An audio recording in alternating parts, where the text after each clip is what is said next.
Commencing in 3, 2, 1. Welcome back to the Danny D DQ Untitled Sports Show. Wah! Thank you. Welcome back, and it's me, Danny D, and my man, DQ. And we're just Hello. we're in our first week of training camp. Oh yeah, you can feel the intensity in the air. And with the first week of training camp brings a couple of signings. And on the NFC side, we got the Saints. They signed offensive lineman Orlando Franklin. And the Cowboys just signed running back Ronnie Hillman. Oh, what do you think about that one, Dan? You excited for that? I don't know how far that will go. Just some added depth in the running back position. All right, and now moving on to the AFC side, where we got the Tennessee Titans just signed veteran linebacker Eric Walden, 31 years old, got 11 sacks last year. Wondering see how he's gonna do under Dick LeBeau. And then we also got a re-sign. Speaking of Dick LeBeau, his former team that he was the defensive coordinator for is the Pittsburgh Steelers, and they just re-signed the offensive tackle Alejandro Villanueva to a 4-year, $24 million deal. He's a 28-year-old veteran in the U.S. military. Thank you for your service, Alejandro. And say it a little slower when you say it. Say it a little slower. Thank you for your service, Alejandro.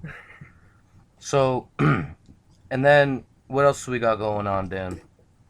Just some recent events. We have the Bills. DQ, we got something Bill related here. Oh, what's that? Well, we already had Anquan Bolden. He already visited a little earlier in the week before this. But he left without a contract. So I don't know how that's going, which way that's gonna go. But we got the Bills. They traded Cardale Jones. What? Former Ohio State quarterback they drafted last year, I believe, right in the fifth. Was it fifth round? Or was it in the fourth round? Fourth round quarterback draft. Cardale Jones just got traded to who? The Los Angeles Chargers. Didn't call them San Diego this time. Los Angeles Chargers for a conditional pick. What do you think about that? How do you feel about your Bills? Is that a good move?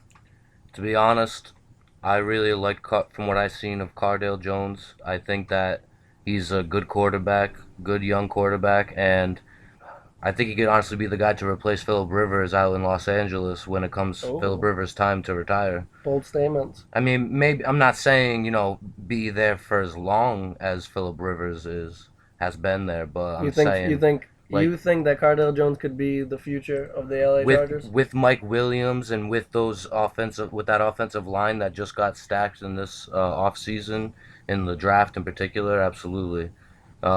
Especially if he, learns a couple more years under a quarterback like Phillip Rivers, I think it'll help his game immensely. He's not afraid to step up in the pocket, and he has an arm, one hell of an arm. But what about the Ravens, Dan? I heard some things about the Ravens and Joe Flacco. Injury to his disc, one of his discs on his back. He's going to be out approximately 3 to 6 weeks. And that's what they say. It's 3 to 6 weeks. We don't know how really seriously. I don't think yet what it is. It could be even longer. So he might even miss the opener to the regular season if it is any seriousness to it. Head coach Harbaugh has been heard to have been talking in discussion with Colin Kaepernick. What do you think about that, Dan? You think he's a good football player, or you think his time in the NFL's done? I think Colin could be a good backup. I don't think he's good enough yet to be a starter. But yeah, like you said, he was talking to him. Harbaugh got some quotes. I've talked to him throughout the summer, and he's really good a football player, and he'll be playing in the NFL this year. So I don't know if that's like a hint towards maybe he might bring Colin in to be the backup and maybe even start a game. Because they have Ryan Mallett as the backup. I don't know how you feel about Ryan Mallett. Dropping the mallet. Personally would think that Colin Kaepernick is not a very good quarterback, personally, but I think he is much better than Ryan Mallett. So if it comes down to it and Joe Flacco can't be the starting quarterback in week 1, I feel you'd probably be more comfortable with Colin Kaepernick as your starter for that week than Ryan Mallett.